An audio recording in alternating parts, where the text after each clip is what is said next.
Les films sont plus harmonieux que la vie, Alphonse. Il n'y a pas d'embouteillage dans les films, il n'y a pas de temps mort. Si on ment un peu, c'est pour être plus vrai.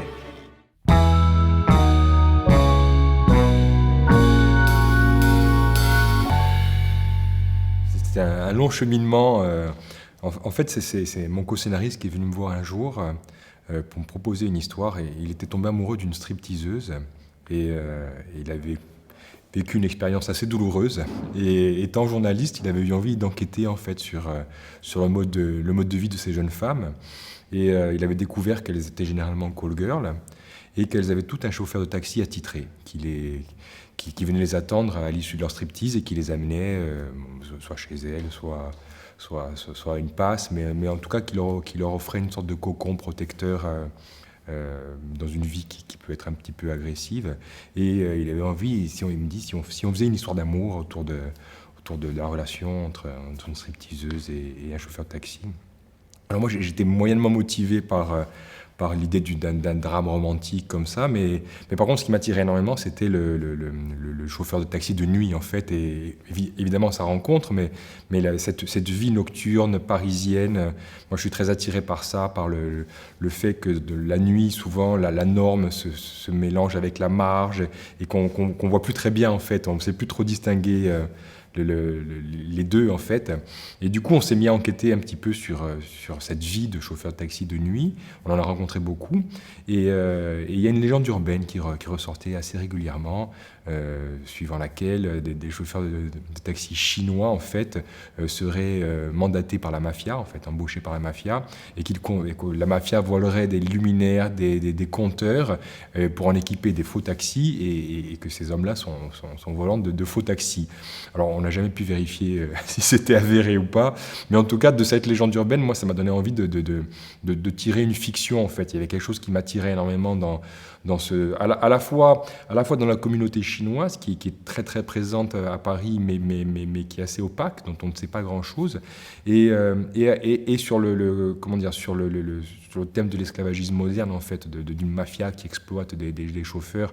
Moi, je vis dans le 19e arrondissement de Paris, et il y a beaucoup de migrants qui arrivent dans cet arrondissement, et je suis vraiment très attristé, très, très peiné, assez impuissant aussi face à cette détresse, face à la vulnérabilité de ces gens-là. Et on sait que souvent, ils sont exploités par leur propre communauté.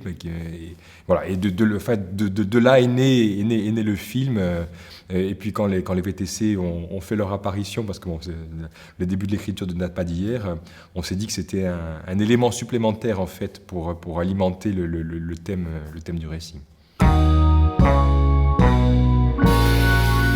J'avais envie de faire un film atmosphérique. Donc du coup, je tenais beaucoup à ce côté ouaté. Mais ce qui m'attirait énormément, c'était le fait que ces deux êtres-là n'auraient pas pu se rencontrer ailleurs que dans cette voiture. Et j'avais envie de créer une sorte de cocon protecteur pour eux deux. Et comme vous le dites, ils viennent d'univers assez violents l'un l'autre, en fait. Et j'avais envie que ce soit l'endroit dans lequel ils puissent lâcher prise, tous les deux, et donc être un petit peu isolés de tout l'extérieur pour que la rencontre puisse se faire. Donc oui, c'était un vrai désir de mise en scène. La musique est très importante. Pour moi, c'était vraiment le troisième personnage du film. Ça me permettait notamment de traiter un thème qui m'est cher, c'est la modernité des migrations actuelles, en fait. C'est-à-dire que les gens qui migrent, pour beaucoup, sont issus d'une autre modernité que la nôtre, mais avec le même niveau d'information, de culture, et le fait qu'ils aient ce langage commun musical, pour moi, c'était quelque chose d'essentiel.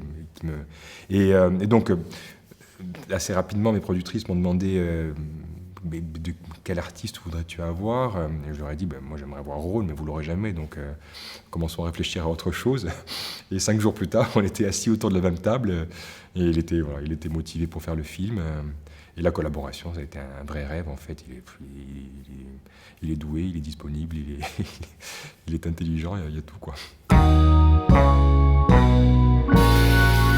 On a commencé à faire un casting parmi les comédiens français d'origine chinoise, et très vite on a constaté que ça ne marchait pas, en fait, parce qu'il y avait une forme d'occidentalisation quand même assez prononcée chez eux, et dans les attitudes, même dans la langue, en fait. Même moi qui ne parle pas le mandarin, je le sentais, en fait. Donc, on s'est lancé dans un casting sauvage au sein de la communauté chinoise, parce qu'il y a très peu d'acteurs natifs de Chine en France.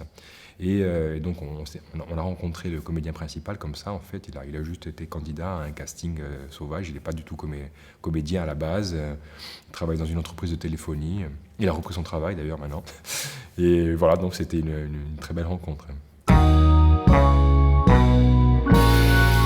C'est assez frappant parce que notre première discussion a été quasiment exclusivement politique, en fait. Elle, ce qui l'a motivé dans le projet, c'était son contenu politique, le thème qu'il abordait. Elle me disait, disons que tu veux mettre à l'écran un Chinois et une rebeu, tu es sûr? Donc c'est quelque chose qui l'attirait énormément, ça. Voilà, au-delà de l'histoire. Et là aussi, c'est une très belle collaboration parce que c'est... Enfin, moi, j'ai eu un casting de rêve, hein, ça s'est très bien passé. Il y a une vraie référence au cinéma noir classique, en fait, dans ce film. Et donc, il y avait à la fois le désir d'être dans un film d'atmosphère, la nuit, avec une présence musicale, et le fait à travers une fiction que j'espère ludique, en fait, évoquer l'époque dans laquelle je vis. Mais parmi les codes du film noir, il y a aussi ça, il y a aussi le fait qu'il arrive un moment dans le film où il faut que ça s'accélère pour une issue qu'on ne dévoilera pas. On me demande souvent quelle a été la grande différence entre le court et le long. Finalement, c'est pas de se retrouver sur un plateau avec des techniciens et des comédiens, parce que ça, on le fait déjà en court-métrage. Mais ce qui a été génial pour moi, c'était la direction artistique du film, qu'on a pu vraiment anticiper avec le chef décorateur, le chef opérateur, la chef costumière, et où on a vraiment fait une conception graphique du film, en fait. On a vraiment réfléchi aux couleurs, aux lumières, et à toute cette atmosphère lumineuse, en fait. Et donc oui, c'était un vrai désir d'avoir cette couleur, en fait. Moi,